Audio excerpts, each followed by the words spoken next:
કે ચૈતર વસાવા રાજુ કરપડા ઉપર 307 લાગી જાય છે, ગ્લાસ ફેંકવાની 307, પણ નવનીતભાઈને બેફામ માર મારનારા ઉપર 307 નથી લાગી. પાછી જે રીતે માર મારતો વિડીયો છે નવનીતભાઈ ઉપર, એ તો એવું જ લાગે છે કે મારી નાખવાની જ વાત છે.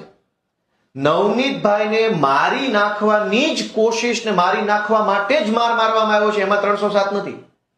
ચૈતર વસાવાએ ગ્લાસ ફેંક્યો કે ના ફેંક્યો, ધારો કે ફેંક્યો તો ગ્લાસ વાગવાથી કયો માણસ મરી ગયો દેશની અંદર, છતાંય 307માં 2 મહિના ધારાસભ્ય જેલમાં રહ્યા.